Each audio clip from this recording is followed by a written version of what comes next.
Be quiet. If you make a sound, we both die. The husky, commanding voice echoed right beside Anna's ear. A calloused hand gripped her shoulder, pulling her into the damp darkness. She was a police officer, trained to face danger, but panic and fear still welled up. She intended to scream, but something in his cold words held her back. Just then, another dark figure darted past, a knife blade flashing a deadly streak of light. Anna's breath froze. The mysterious man had not lied. Death had just grazed past her, and the man who saved her was now holding her captive. This is where their story begins, on the fragile boundary between life and death, where trust and suspicion intertwine. Everything began with the rain. At Oakhaven Harbor, the rain wasn't just falling, it was attacking. Freezing droplets lashed the cracked asphalt, turning oil puddles into black mirrors that reflected the flickering neon lights. The air was thick with the smell of sea salt, dead fish, and rusted metal, and it suffocated Anna Parker, a police officer. For her, it was the smell of a dead end. Inside her old Ford Crown Victoria, Anna sat motionless. Nearly 2 hours had passed with the relentless downpour and the eerie static of the radio, enough to extinguish the spark in her hazel eyes. The Sea Serpent case was supposed to be her chance. It was her ticket out of desk duty, and her way to prove to Lieutenant Miller that she wasn't some green rookie. But now, she just felt the encroaching weariness and futility. Now, she just felt like a fool sitting in a metal box in the middle of a storm. "Parker, do you copy?" Lieutenant Miller's voice, dry and impatient, crackled over the radio. "What's the situation?" "Still the same, boss. 4 suspects, 1 unmarked van. No movement yet." Anna tried to keep her voice calm and professional. "Good. Hold your position. Backup stuck in traffic due to the rain. They'll be there in 20 minutes. I repeat, observe only. Don't play the hero." "Copy that, boss." Anna replied, but a sense of unease was churning in her stomach. 20 minutes. In the world of arms dealers, 20 minutes was an eternity. And as if to prove her thought, everything began to move. One of the 4 men took out a black briefcase and placed it on a wooden crate. The others opened the back door of the van. A quick exchange took place, nods, handshakes. "Damn it!" Anna snatched the radio. "Boss, they're making the deal. They're about to escape. Hold your position, Parker." "That's an order," Miller snapped. But it was too late. One of the men had already gotten into the van. The engine roared. Anna saw wads of cash being hastily stuffed into a pocket. Her opportunity, and the entire case, was slipping away. Idealism and impatience won out over discipline. A voice in her head screamed, "Do something." She switched off the radio, a rebellious act she knew she would regret later. But later was a problem for later. She opened the car door, letting the cold rain hit her face. She didn't draw her gun, just kept her hand on the grip. She wasn't planning a direct confrontation. She just needed something. A clear photo, an identifying feature. Anything to save this case. She moved quickly, crouching behind rusty cargo containers. The thumping of her heart in her ears was louder than the rain. She got closer. Close enough to see the snake tattoo coiling around one of the men's necks. "Bingo!" She raised her phone, trying to keep it from getting wet. That's when she felt it, a shift in the air, a feeling of being hunted. The hairs on the back of her neck stood up. Her honed instincts screamed at her that something was wrong. She quickly turned around, but there was nothing there. Only the night and the lifeless shadows. Maybe she was just too tense. She reassured herself and refocused on her target. A fatal mistake. The figure didn't come from behind. He was already there, hidden in a dark corner between 2 containers, a patient predator. When Anna stepped into his striking range, he lunged, fast as a panther. But before he could touch her, another phantom was quicker. That was the moment. That calloused hand had grabbed her. Its strength stunned her. She was pulled backward, A gasp caught in her throat. She was pressed against the cold wall of a container, and then those words echoed in her ear. "Be quiet. If you make a sound, we both die." As soon as the words ended, the assassin lunged.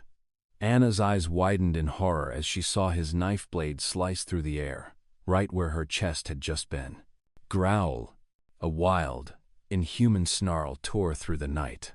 A large, pitch-black creature shot out from the same darkness that had swallowed Anna. Shadow. The dog went straight for the assassin's leg, its sharp teeth clamping down on his calf. The man screamed in pain and crumpled to the ground. The mysterious man released Anna. "Handle him," he commanded, his voice still terrifyingly calm. Adrenaline surged through Anna's veins. She had no time for fear. She lunged forward, driving her knee hard into the face of the reeling assassin. As he fell backward, she quickly flipped him over, twisted his arms behind his back, and secured them with a pair of handcuffs. The satisfying clang of metal on metal was the sound of victory. It was over. She stood up, breathing heavily, her hair plastered to her face. The rain continued to fall as if to wash away the violence that had just occurred. "Thanks," she said, turning toward the darkness where her hero had stood. "Who are you?" But her words dissolved into the void. No one was there. The man and his dog had vanished, as silently as they had appeared. All that remained was the groaning assassin on the ground, the cold rain, and the haunting words echoing in her mind. "Be quiet." Anna stood there, in the deserted harbor, feeling a mix of gratitude, confusion, and an intense curiosity. Tonight, she had not only faced a tangible enemy, she had encountered a mystery. And she knew, with a certain intuition, that this mystery was the key to everything. Anna drove back to the precinct, her mind in a haze. The wipers worked tirelessly to clear the rain, but in her mind, the downpour had been replaced by a husky voice, a darting shadow, and the eyes of a loyal dog. The cuffed assassin sat in the back seat, but Anna no longer cared about him. She was obsessed with the man who had vanished, the anonymous hero who appeared and dissolved into the night. Who was he? Why did he help her? And how did he know about the danger beforehand? Those questions swirled in her head, louder than the siren that was growing closer. She knew, with the certain instinct of a police officer, that this captured assassin was just a pawn, and that homeless man, somehow, held the key to finding the puppet master. The next morning, Lieutenant Miller's office was like a small hurricane. He paced back and forth, his face red with fury, his hands gesturing wildly. "You disobeyed a direct order. Parker, do you have any idea how lucky you are? If that guy hadn't slipped up, I'd be writing a report about your death right now." Anna stood at attention, taking the brunt of his rage. She had expected this. "I'm sorry, sir. I misjudged the situation." "Misjudged? You call that misjudging?" Miller slammed his hand on the desk, making the stack of files tremble. "That was reckless stupidity." He stopped, exhaling sharply to regain his composure. "All right. At least you caught him." He sat down, his voice softening slightly. "But he's not talking. His lawyer is a top-tier shark. We're not getting anything from him." This was Anna's chance. "Maybe we don't need to, sir. There was a witness." Miller raised an eyebrow. "A witness? Your report doesn't mention one." "Because he wasn't a normal witness." Anna chose her words carefully. "He's the one who saved me. A man. A homeless man, and his dog." Miller stared at Anna for a moment, then let out a dry, humorless laugh. "Homeless? Parker, are you sure you weren't too rattled? It was probably just some passerby. Don't waste time on wild goose chases." "It wasn't a wild goose chase, sir," Anna insisted. "He knew the assassin was there beforehand. He saved my life. He's definitely connected." Anna's serious expression made Miller stop laughing. He looked at her, his skepticism slowly turning to curiosity. "All right," he said, leaning back in his chair. "Tell me. Tell me everything about your mysterious hero. But Anna knew that no matter how detailed she was, Lieutenant Miller would never fully believe her. This was a battle she would have to fight alone. A homeless man? Lieutenant Miller looked at Anna as if she had just reported seeing an alien. He placed both hands on his desk, his formidable frame leaning forward. "Parker," he said, his tone low, "I understand you've had a shock, but this is no time to waste." It was probably just some passerby. It wasn't a wild goose chase, sir, Anna insisted. He knew the assassin was there beforehand. He saved my life. He's definitely connected. Miller sighed, the sigh of a man weary of a subordinate's zeal. Listen, you did a good job catching the assassin, but he's not talking, and his lawyer is here. Now, your job is to write a detailed, clear report. Don't add any ghost stories about mysterious heroes. Is that clear? Clear, sir, Anna replied, but a stubborn fire had been ignited within her. She wouldn't give up. She owed that man. And she believed he was the missing piece. Over the next 2 days, Anna became a ghost in her own precinct. After her shift, she shed her uniform for a hoodie and jeans, haunting the city's hidden corners near the harbor. She spoke to people her colleagues usually ignored. The hawkers huddled by their carts, the tired night watchmen, the people who lived in alleys where the sun never shone. A tall man with a black dog? Most of them shook their heads. But then, an old newspaper vendor with sharp eyes gave her the first glimmer of hope. Ah, the soldier? The old man squinted. That's what people call him. He hangs out under the highway overpass. Looks a bit rough, but he's a good man. Never bothers anyone. Sometimes I give his dog a few bones. It's a smart one. The soldier. Anna's heart beat faster. She found him under the overpass, a world apart from the hustle of the city above. The constant roar of traffic formed a heavy canopy of sound. Ethan Cole sat there, leaning against a graffiti-covered concrete pillar. His eyes closed as if in meditation. His old army jacket was faded and frayed, not enough to shield his thin frame from the cold wind. The dog, Shadow, was curled at his feet, a solid black spot in the dim light. As Anna approached, Shadow lifted his head. His ears perked up, and a low, deep growl rumbled in his throat like a warning.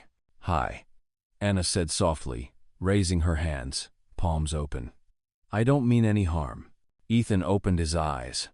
Those gray-blue eyes, deep and empty, looked at her without any emotion. It was as if she were just part of the landscape, nothing more.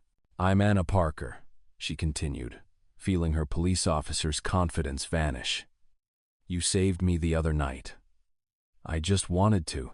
He didn't reply, just quietly ran his hand over Shadow's fur, and the growl faded. It was the only answer she got. His silence was more unsettling than a direct rejection, but Anna wasn't easily discouraged.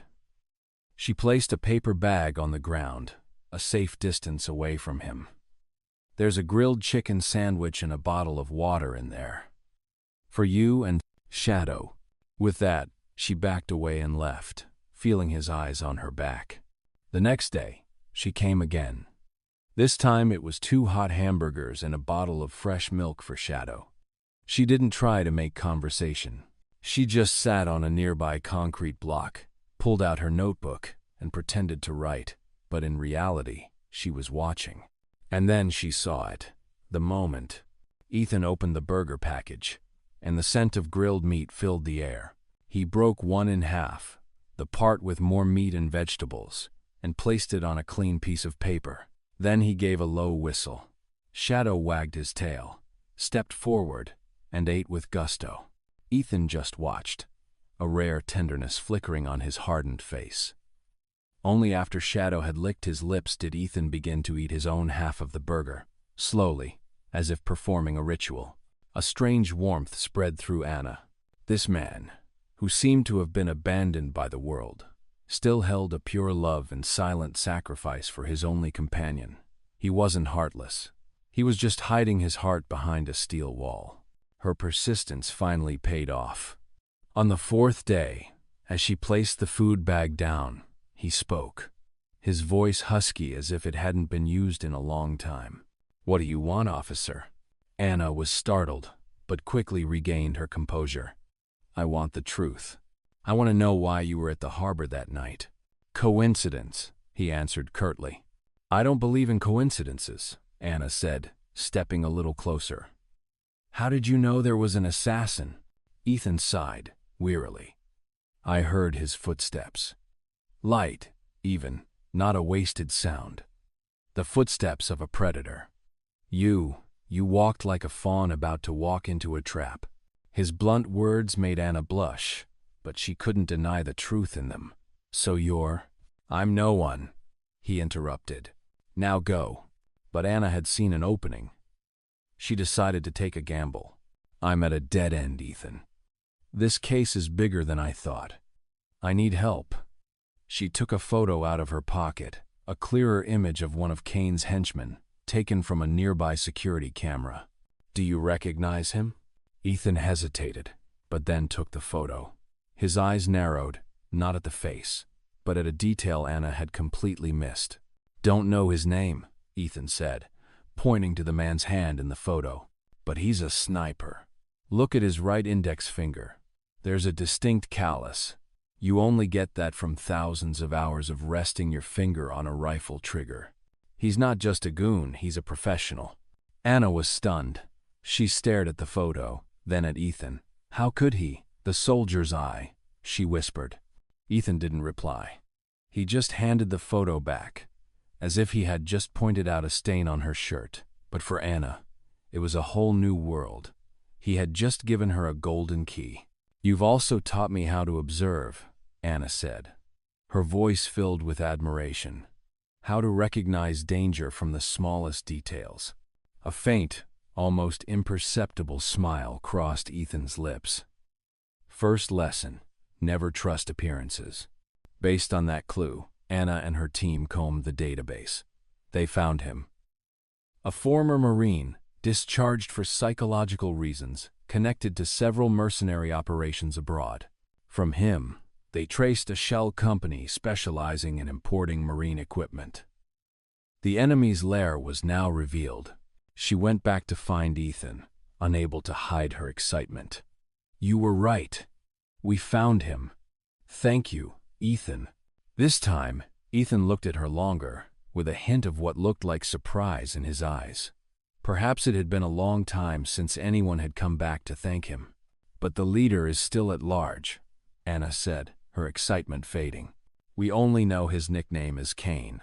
That name, it was like a stone thrown into a still pond. Anna saw it clearly, a slight twitch in Ethan's jaw. His eyes darkened, becoming deep and cold. The wall he had just opened slammed shut, more solid than before.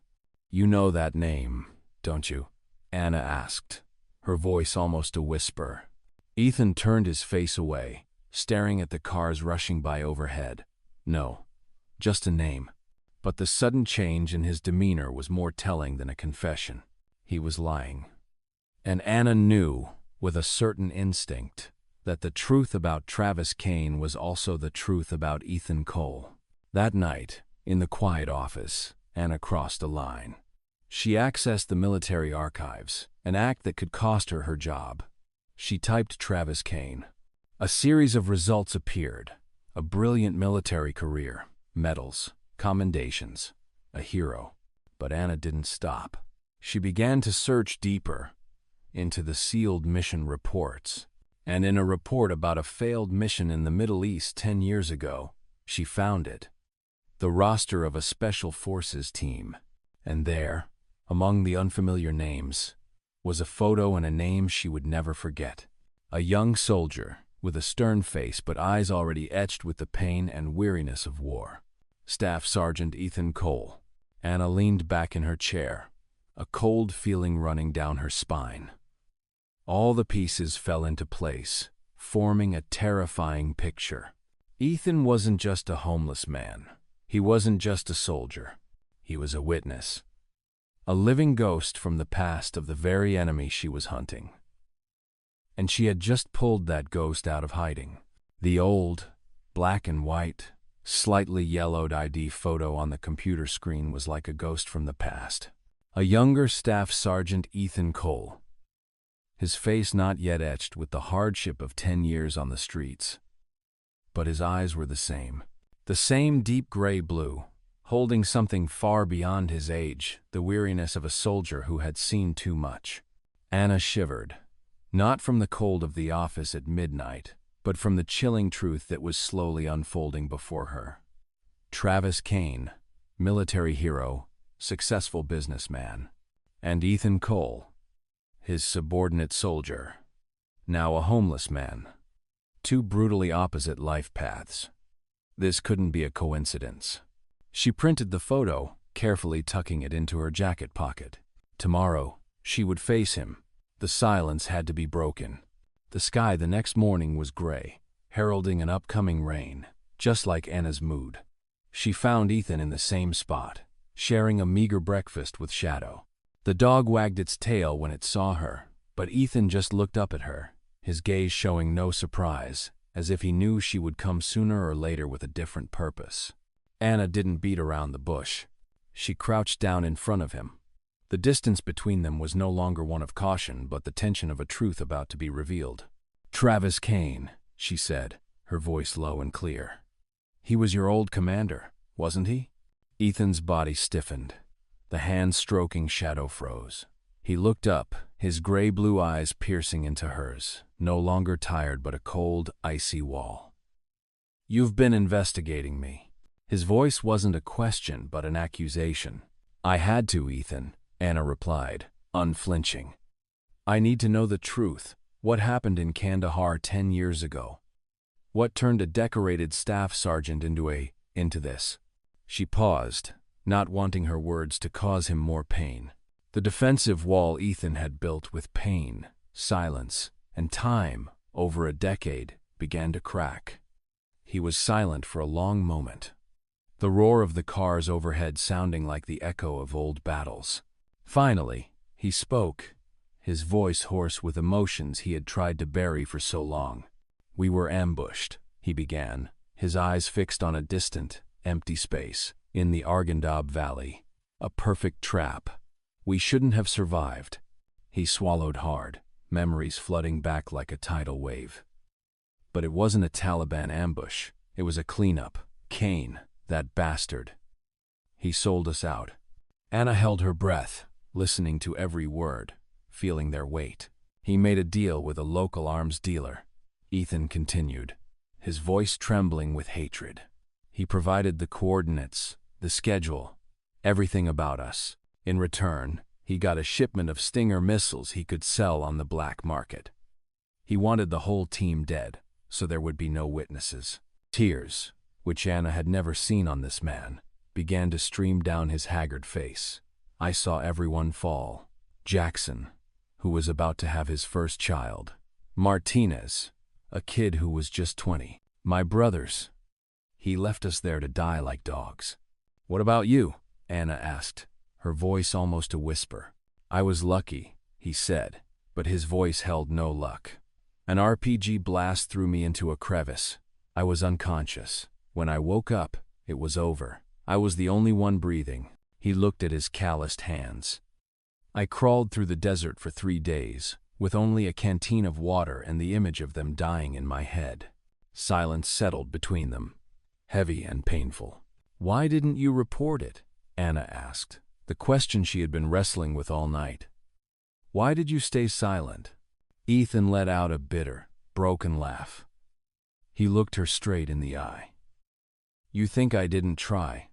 As soon as I was rescued, I reported everything. But Kane was one step ahead of me. He'd spun a perfect story. That I was psychologically shocked after the battle, PTSD. That I was paranoid. That I was the one who misread the map, leading the whole team into the ambush. He had medals, reputation, powerful connections. Me? I was just a damaged grunt. Who would believe a ghost?" He took a deep breath, his voice now a fractured whisper. "And then, when I didn't give up, he started making threats. He sent me a photo. Jackson's wife and newborn daughter. He said if I ever opened my mouth again, he'd make their lives, and the families of the others, a living hell. Ethan closed his eyes, as if to ward off the image. Be quiet. Wasn't just a warning that night, Anna. It's the silence I've had to keep for 10 years to protect them. It's my burden, my curse. Anna felt a wave of indignation and pity surge in her chest. His silence wasn't cowardice, it was an act of the highest sacrifice. She stepped forward, no longer hesitant, and placed a hand on his shoulder. A gentle, understanding squeeze. You don't have to carry it alone anymore, she said, her voice filled with determination. We're going to make him pay. I promise. But Cain, that venomous snake, was always one step ahead. Anna's investigation, despite her attempts to keep it secret, had been leaked. The next morning, Mark Jennings, the veteran detective Anna had always looked up to as a mentor and an older brother, called her into his office. Got a hot tip, Anna, Mark said, his face serious but his eyes gleaming with excitement. Our source just called. Tonight, Cain is making a huge deal at warehouse number 7 at the harbor. He'll be there in person. This is our only chance to take down the whole operation. Anna's heart pounded. Is backup going to be there? Of course, Mark reassured, patting her shoulder. I've arranged for the SWAT team, but we have to go in first to confirm and plant the listening device. Just the two of us. Quick and clean. You ready, kiddo? I'm ready, Anna replied, without a moment's hesitation. Her trust in Mark was absolute. That night, darkness fell over the harbor once again. But this time, Anna wasn't alone. She and Mark moved professionally between the cargo containers, heading toward warehouse number 7. Strange, Anna whispered, drawing her gun. No guards, no movement. Maybe we're early, Mark replied, but there was something off about his voice. They pushed the heavy metal door of the warehouse open. It was pitch black inside. Mark, Anna called out, feeling a cold shiver run down her spine. Click. The fluorescent lights on the ceiling suddenly flickered on, blinding and cold. Anna squinted. As her eyes adjusted, she saw him. Travis Cain stood in the middle of the warehouse, a smug smile on his face. But it wasn't Cain who made her stomach clench. It was the man standing beside him, the one pointing his pistol directly at her head. Mark Jennings. Mark, why? Anna whispered, her voice cracking. The feeling of betrayal was more painful than any bullet. Money, kid, Mark shrugged, his face devoid of remorse. Cain pays a lot better than a cop's measly salary. Besides, I've always hated your naive idealism. Welcome, officer, Cain said, stepping forward, his footsteps echoing in the silent space. I have to admit, you've caused me quite a bit of trouble, especially when you dug up my old ghost. He stopped in front of Anna, his eyes as cold as steel. I warned him to stay silent. He glanced at Mark. Handle her, but make it look like an accident. I don't want any more trouble. The betrayal pushed Anna to the edge. She was disarmed, tied to a cold chair. Her only hope, a faint and distant glimmer, was no longer the police force. It was a ghost from the past. Ethan knew something was wrong. The feeling crept into him like a poison wind. It started with an unexplainable unease when Anna didn't call him as she'd promised. Then it grew into a familiar, gnawing anxiety. It was the same feeling he'd had on that fateful night in Kandahar, the feeling when the desert's silence became too perfect, signaling a deadly trap. He couldn't sit still under the overpass. Shadow also sensed his master's unrest. The dog paced around him, whimpering softly. I know, buddy, Ethan whispered, ruffling the dog's fur. Something's not right. He couldn't wait any longer. He couldn't let the past repeat itself. Not this time. Not with her. Anna was the only person in 10 years who had seen the real him, not a vagrant, not a ghost, but a soldier. He owed her. Let's go, Shadow. He stood up, his eyes determined. We're going to find her. He didn't know where to go, but the combat instinct ingrained in his very being told him to return to where it all began. The place that held the most secrets and the most danger. The harbor. In warehouse number 7, the air was thick with the scent of fear and gunpowder about to ignite. Anna was bound tightly to a cold metal chair, the ropes biting into her skin. But the physical pain was nothing compared to the bitterness of betrayal. Mark, a man she once respected, now stood there, his face as cold as a stranger's. Travis Kane was savoring his victory. He circled Anna like a shark, his tone condescending and full of contempt. "You see, officer, your idealism, your justice, it's all just empty words. In this world, only power and money are the truth." He stopped, bending down, his expensive whiskey-scented breath hot on her face. "And as for your homeless friend, my old ghost, I'll find him. I'll personally send him back to the desert dust. There'll be no luck this time." Crash. The metal warehouse door was hit with an immense force, bursting off its hinges and collapsing onto the floor with a terrifying noise. Ethan stood there, in the doorway, his silhouette framed against the stormy night sky. He had no gun, no armor. In his hand was only a long iron bar he'd picked up on the way. But the way he held it, his stance, made it a formidable weapon. His eyes blazed with a vengeful fire, focused on a single target, Travis Kane. Beside him, Shadow growled, baring his white fangs, ready to fight. Kane took a second to compose himself. Then he laughed, an arrogant, mocking sound. "Well, look who at Island, the savior has come. Still as gutsy as ever, Cole, or should I say, still as stupid." Before plunging into the battle, before everything descended into chaos, Ethan looked directly into Anna's eyes. Amidst her fear and despair, she saw a clear message in his gaze. He mouthed the words, unspoken, but they echoed in her mind louder than a gunshot. "Be quiet.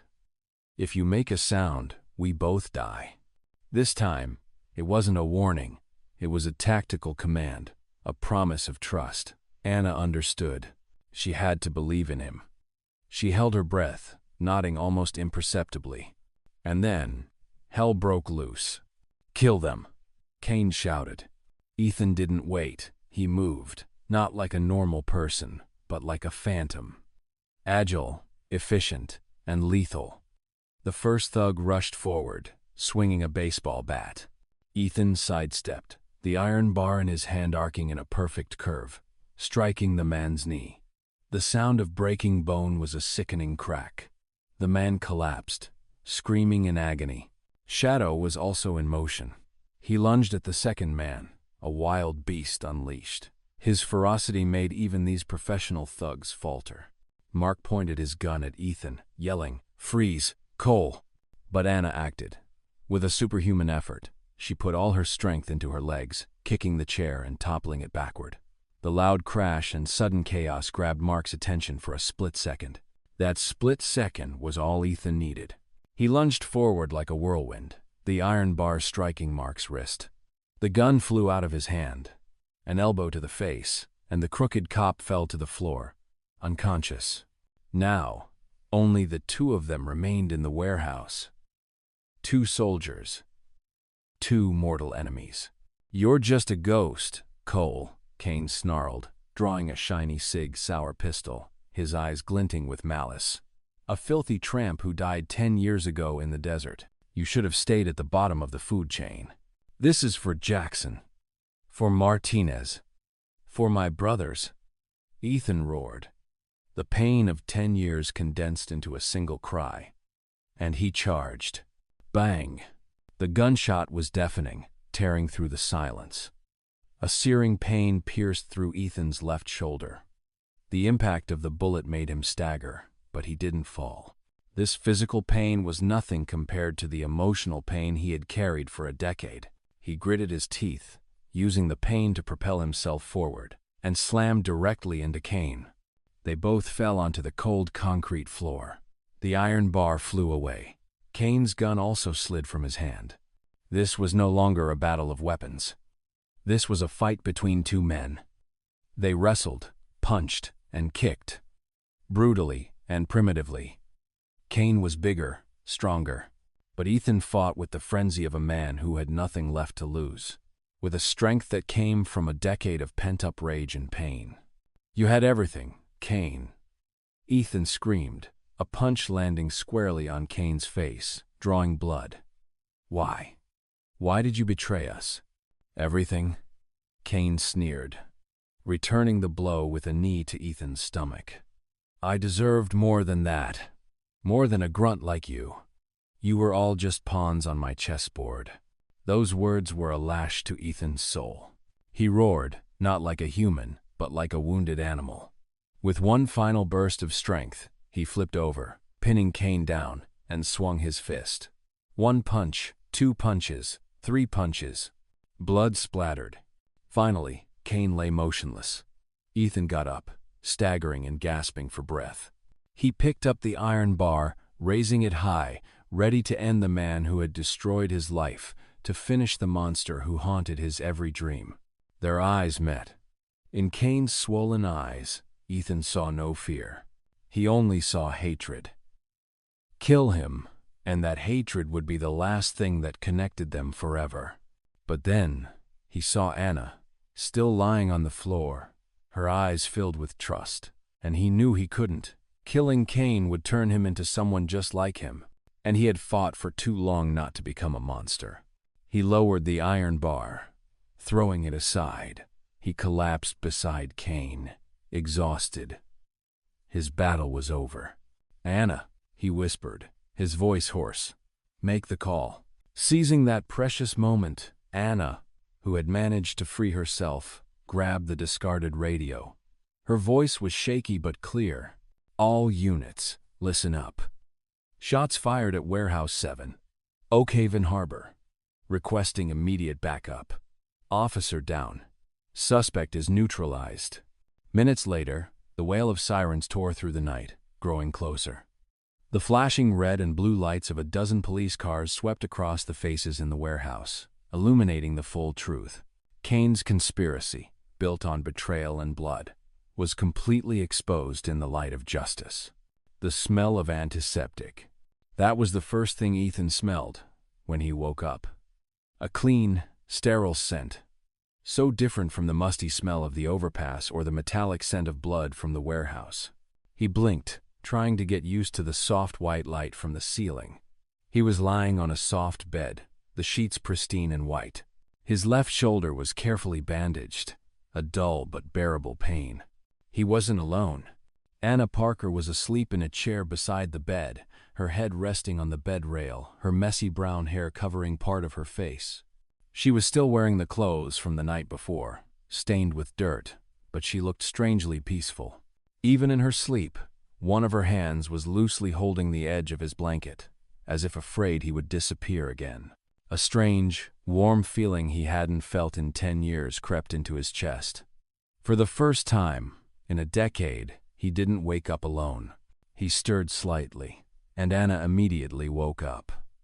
Her eyes widened, at first with sleepiness, then with overwhelming relief and joy when she saw that he was awake. "Ethan, how are you feeling?" she asked, her voice hoarse with fatigue.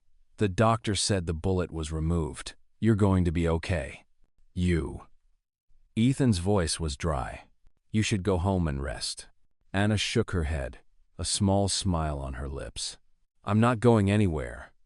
I'm the one who brought you here. I have to make sure you get out of here safe." In the following days, the hospital became their world. Anna was with him almost constantly, bringing him food and telling him the news from the outside. Travis Cain and his entire crew, including Mark Jennings, had been arrested.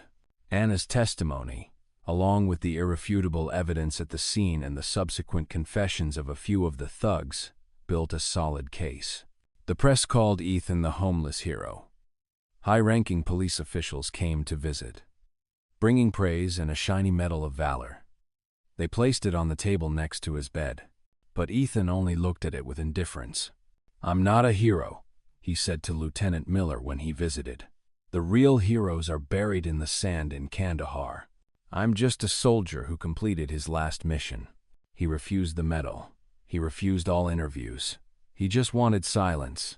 But this time, it was a peaceful silence, not the silence of fear. After he was discharged, Anna kept her promise. She didn't abandon him. She used her own savings to rent a small room for him in a clean motel.